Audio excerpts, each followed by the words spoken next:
Good morning, class third. Welcome to your English grammars class. In yesterday class, we have started chapter number 17, that is passage. Passage जो थे मैंने आपको बताया था कि passage को हमें कैसे कॉम्प्रिहेंशन पढ़ रहे थे, तो पैसेज को कैसे कॉम्प्रिहेंस करना है। कॉम्प्रिहेंशन का मतलब होता है एबिलिटी टू अंडरस्टैंड, ठीक है। तो आपको समझ के एक पैसेज का आंसर्स, जो क्वेश्चंस दिए होते हैं उनको आंसर्स करना होता है। कल मैंने आपको एक होमवर्क में भी दिया था पैसेज नंबर 2, आई होप सबने कर लिया होगा। अब देखिए थर्ड वाला एक और एक्सप्लेन कर देती हूँ आपके लिए मैं। Read the passage given below, इसको हम पहले पढ़ेंगे, उसके बाद इसके क्वेश्चंस को देखेंगे क्या कह रहे हैं। Hobbies are an interesting pastime which we undertake in our leisure for pleasure and not for profit. यानी कि हॉबीज़ का मतलब, हॉबीज़ क्या होती हैं? हॉबीज़ एक ऐसी इंटरेस्टिंग पास टाइम होती हैं जो कि हम अपने लेजर टाइम, मतलब फ्री टाइम जब होता है हमारे पास, जब हम अपनी खुशी के लिए कुछ करना चाहते हैं उस टाइम में, that is our leisure time. तो अपनी आनंद के लिए जो करते हैं वो क्या होती हैं? हॉबीज़ होती हैं। कोई प्रॉफिट के लिए नहीं करते उनको हम। A hobby is both entertaining and educational. Hobby क्या है? एंटरटेनिंग भी होती है, एज वेल एज हॉबीज़ जो होती हैं ये एजुकेशनल भी होती हैं।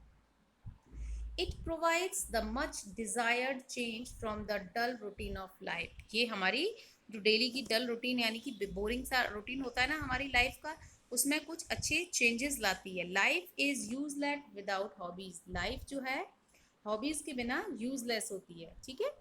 All work and no play, as the proverb goes make Jack a dull boy.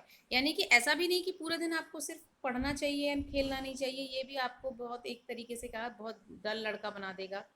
एक कहावत है, ठीक है, उसके आधार पे ये कहा है कि आपको केवल पढ़ना ही नहीं चाहिए, खेलना भी चाहिए। Everybody has his own hobby, सबकी कुछ ना कुछ हॉबी होती है। Some like collecting stamps while some like gardening. कुछ को स्टैम्प्स कलेक्ट करने का शौक होता है तो कुछ को gardening. Some like swimming while other like running. कुछ को स्विमिंग पसंद होती है और कुछ को रनिंग पसंद होती है। I have two hobbies, my first hobby is photography. यानी कि मेरी पहली हॉबी क्या है? फोटोग्राफी है। फोटोग्राफी मतलब फ़ोटो खींचना। I have a small box camera, मेरे पास एक छोटा बॉक्स कैमरा है। I take photographs of nearby sights, यानी कि मैं अपने आसपास के दृश्यों की फोटोग्राफी करता हूँ। आई have a small dark room at my own place, मेरे खुद के घर पर एक छोटा डार्क रूम है। I develop them in my dark room and send them for appearing in the news papers. मैं अपने डार्क रूम में जो है उनको डेवलप करता हूँ और कहाँ भेज देता हूँ उन्हें? न्यूज़ पेपर्स में अपीयर होने के लिए, प्रिंट होने के लिए। दस आई गेट सम मनी, इस प्रकार में कुछ पैसे भी मिलते हैं मुझे। My second hobby is gardening, मेरी दूसरी हॉबी गार्डनिंग है। I have a small garden in my house, मेरे घर में एक छोटा बगीचा है। In the spring season my garden is full of beautiful flowers. मेरे गार्डन में स्प्रिंग के सीज़न में बहुत सारी सुंदर फूल होते हैं। In summer I can read in the shady trees of my garden, और गर्मी में मैं अपने जो छायादार वृक्ष हैं मेरे गार्डन के, उनके नीचे बैठकर पढ़ता हूँ। Thus my garden is also useful to me, इस प्रकार मेरा जो गार्डन है वो भी मेरे लिए बहुत यूजफुल है। A hobby is both a pleasure and profit. एक हॉबी का मतलब हॉबी दोनों तरीके से यूजफुल है, आपको आनंद भी देती है और क्या करती है? प्रॉफिट भी देती है।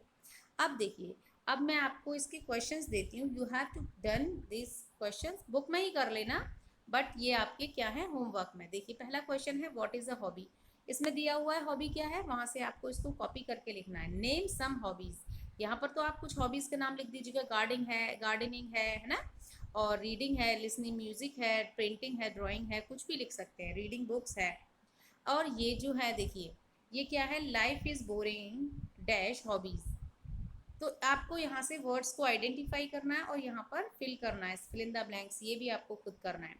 अब क्वेश्चन नंबर जो थर्ड है ये इस प्रकार है, which word in the passage means gifts. तो देखो गिफ्ट्स का इसमें मतलब क्या है कि ऐसा कौन सा वर्ड आया है पैसेज में, इस तरीके के क्वेश्चन भी आ जाते हैं कि इसमें ऐसा कौन सा वर्ड आया है पैसेज में जिसका मीनिंग गिफ्ट्स होता है। तो देखो गिफ्ट यहाँ पर आया है प्रोवाइड्स। प्रोवाइड कहाँ पर आया? ये रहा, प्रोवाइड वर्ड आया है ना, देखो, it provides the much desired change. Provide का मतलब देता है, देना। तो गिव्स का मीन्स प्रोवाइड्स, दोनों एक दूसरे के सिमिलर हैं। इसी तरीके से दूसरा वर्ड है which word in the passage means scenes. तो देखो सीन्स का साइट है, सीन्स का क्या है, साइट है। देखो यहाँ पर है ना, nearby sight. I take photograph, मैं अपने आसपास के दृश्यों की फोटोग्राफी करता हूँ। तो दृश्य, साइट और सीन दोनों का मीन एक है, ठीक है। तो इसको कंप्लीट करिएगा।